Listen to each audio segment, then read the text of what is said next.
Hello, everyone, and welcome again to the Notorious Money Show. It is your host, Adrian Nino de Guzman.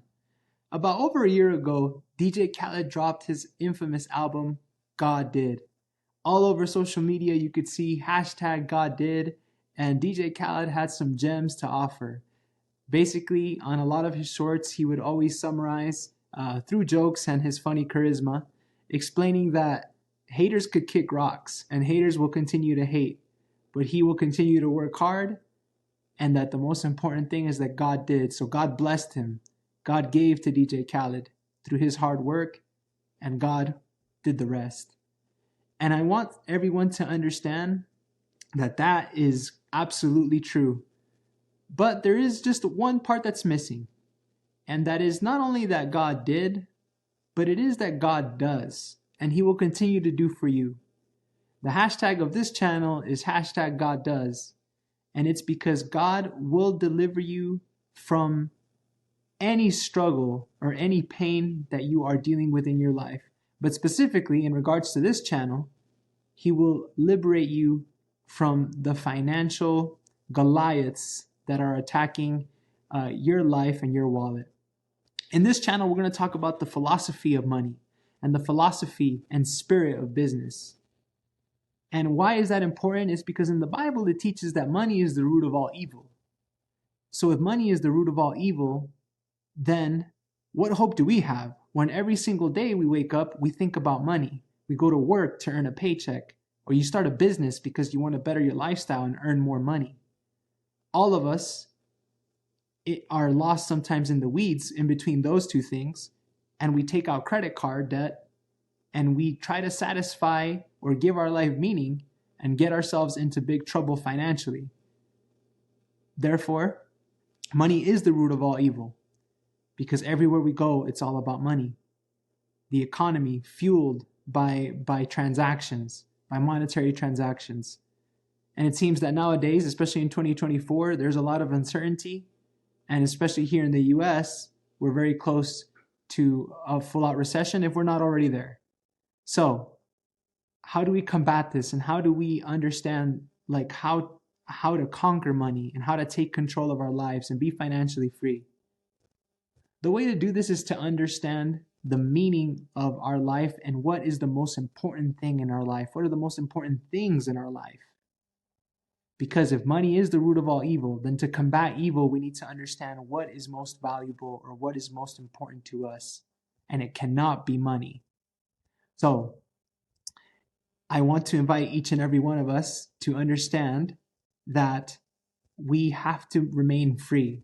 We have to liberate ourselves from the straps of debt, financial institutions, and debt products that are inhibiting us from growing our kingdoms, from being free. So, last time I talked about understanding and knowing thy debt, which is commandment number 1, to know thy debt and face the pain and the truth of what is happening in our bank accounts and what is happening with our finances. After that, and we are on the exodus of financial freedom, we have to understand that the Israelites, when they hit the Red Sea, they were stuck. Pharaoh's army was coming and chasing them, and then they started to accuse Moses because Moses had freed them. But even with all that, they still doubted him. They doubted Moses, and they were about to throw him and offer him up to Pharaoh. But before that, Moses told them to witness the hand of God, and he parted the Red Sea. So now with all of us, what we must do is we must part the Red Sea of debt, part the Red Sea of the bills that we owe, and really understand everything that we owe in our financial plan. What is happening? And when we do that, when we understand the number and part the Red Sea, part the income from everything that is going out, that is making the balance in our bank account be reduced every single week or every first of the month. Once we do that, we will then be free. And then, obviously from there, we know that in the story, Pharaoh's army gets washed up and the Red Sea closes. But from there, there is something else that is missing in this story from Moses.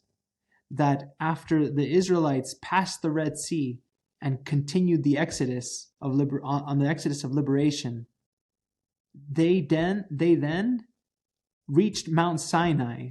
And then for multiple days, Moses went up to the mountain and he did not return. And out of desperation and not knowing, boredom and not knowing what to do with themselves, not understanding the meaning or what is important in their lives, the Israelites created a golden calf. Now, if we all know in the Bible, a calf is usually what you would sacrifice to God to show appreciation for all the things that he has done for you.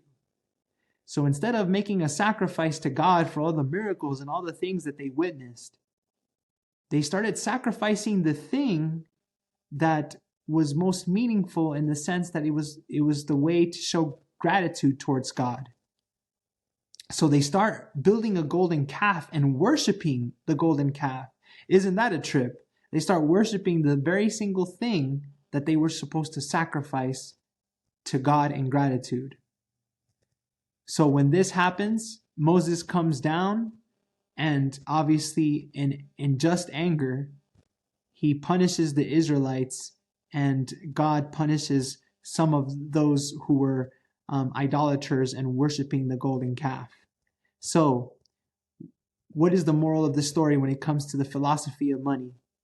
Is that we have to understand to not worship things that are meaningless in our life. Do not worship things. Do not throw your money at things. Do not lose money on things that are not important to you. A lot of times we think that there are things that maybe can bring us temporal satisfaction and happiness. Maybe the golden calf gave the Israelites temporal satisfaction and happiness. But once Moses came down after many days and he had the 10 Commandments with him, many Israelites started rushing to him and saying how much they missed him, because they remembered what truly was important, and that was to worship God and to give gratitude towards God. So for us, in developing our rich life and creating our rich life, we must first know thy debt and understand how much we owe. Once we do that, we can part the Red Sea of income and debt, divide the bills, separate those out, and know how much we are truly making. Once we know how much we owe our creditors, then we have to focus in on what is important in our lives and what brings us meaning. What are our rich life triggers? My friend Ramit Sethi always talks about, what are the triggers of your rich life? Is it comfort? Is it family?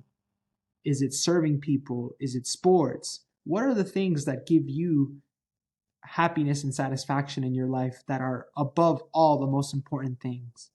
Your financial plan needs to be created to fuel that. And when you start eliminating debt, you have to remember that end game, so that you can free up your capital to fuel the things that really give you happiness, not the golden calves of Egypt. Please give me a like, please subscribe, and I will catch you on episode 3 of Notorious Money. # God does, and he will do for you. Catch you guys later. Peace.